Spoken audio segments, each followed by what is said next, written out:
The night skyline of Boston shimmered like a blanket of fallen stars beyond the glass walls of the 42nd floor office.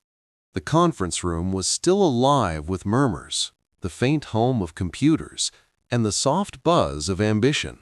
Amid all that glittering power stood a man who didn't belong. A man in a navy blue cleaner's jumpsuit holding an old metal bucket that had seen better days. His name was Andrew, and tonight exhaustion clung to his every step like a shadow he couldn't shake. He had just finished mopping the corridors when his trembling hand slipped. The bucket tilted. A flash of silver water cascaded forward, instantly drenching the open laptop on the polished table before him. The screen flickered, sparked, and went black. The CEO, Charlotte, turned sharply, her eyes widening in disbelief. The entire boardroom froze. Andrew's heart thundered. The bucket clanged to the floor as panic surged through his veins. He could already see his life crumbling before him. His job gone, his rent unpaid, his little daughter asleep at home, dreaming under a flickering heater he could barely afford to keep running. He stumbled over his words, trying to apologize, but his voice cracked. He had been working 3 shifts back to back. His hands were raw from scrubbing floors. He hadn't eaten a full meal since morning. All he could do was stare at the soaked laptop as beads of water rolled down its shattered keyboard like tears. Charlotte stood frozen for a long moment, her sharp green eyes darting from the drenched device to the terrified man before her. To her, that laptop was her world. It held confidential plans, investor details, and something deeply personal she hadn't shared with anyone. The board members stepped back, whispering among themselves. Someone muttered that the cleaner should be fired immediately. Another called for security, but Charlotte didn't move. She noticed the way Andrew's hands trembled, the dark circles under his eyes, the faint burn mark on his forearm from some old cleaning accident. Something about him, the desperation, the silent guilt, stopped her anger before it could rise. She knelt by the table, her hands trembling as she tried to dry the laptop with a tissue. "It's ruined," one of her colleagues muttered under his breath. Andrew's eyes welled up. "I'm so sorry, ma'am," he said softly, almost choking on the words. "I'll pay for it somehow. I didn't mean to."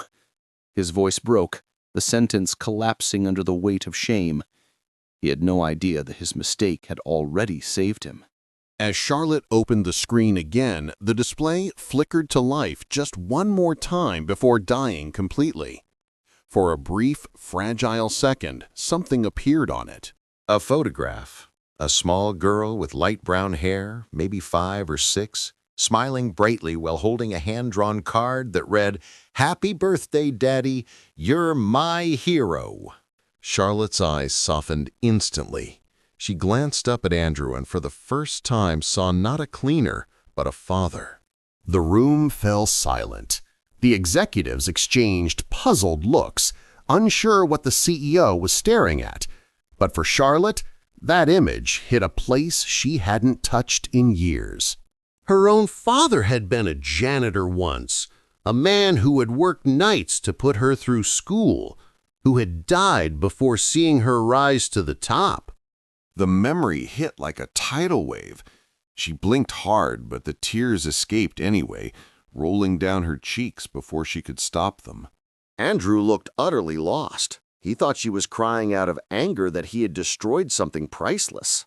But the truth was, the sight of that little girl had shattered every wall around Charlotte's heart. She asked softly, "Is that your daughter?" Andrew hesitated, then nodded. "Her name's Emily," he said, his voice trembling. "I keep her picture as my wallpaper.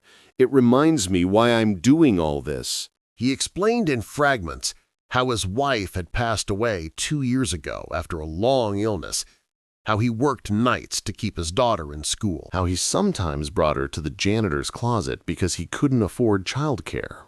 Every word carried exhaustion, love, and an unspoken pride. Charlotte's chest tightened. She dismissed the murmuring executives and told Andrew to sit, though he refused at first. Then, without a word, she sent everyone else out of the room.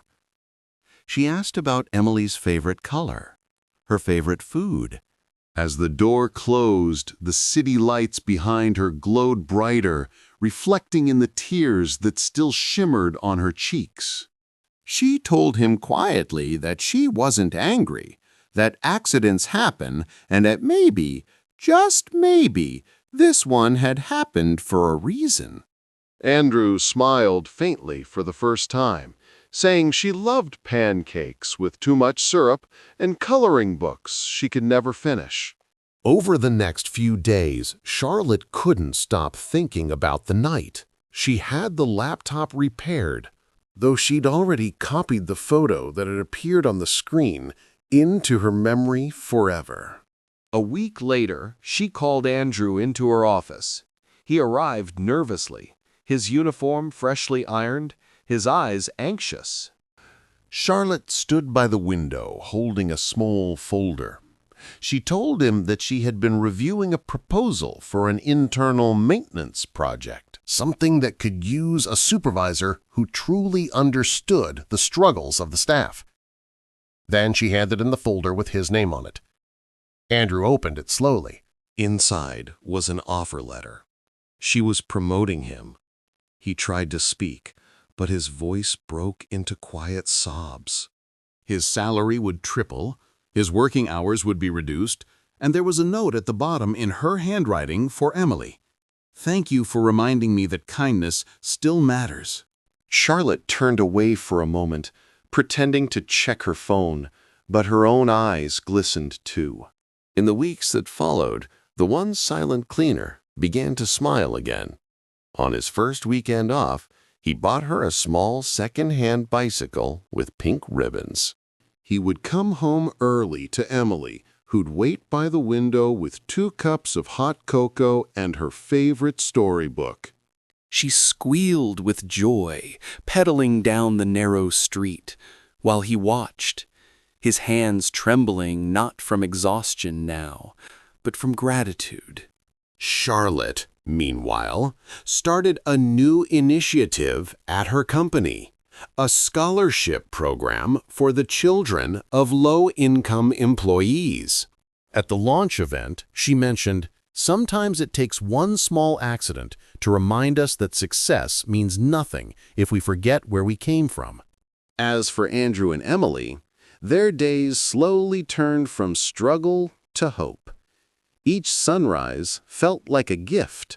And sometimes, when Andrew mopped the shiny office floors, he'd glance at the CEO's desk and smile, remembering the night he thought he had ruined everything. When, in truth, he had saved something far more precious. That night didn't destroy his life. It changed it forever. If this story touched your heart, if it reminded you that true leadership sees beyond mistakes and into the human spirit, And that a moment of understanding can transform hardship into hope. Please like this video and subscribe to Third Person View. Share it with someone who needs a reminder that empathy can change everything. Your support helps us continue sharing stories that matter. Share your insights in the comments below. I read them all. Before we close, I want to ask you, what do you think prompted Charlotte's profound change of heart in that moment of crisis, seeing beyond the ruined laptop to the man and his daughter?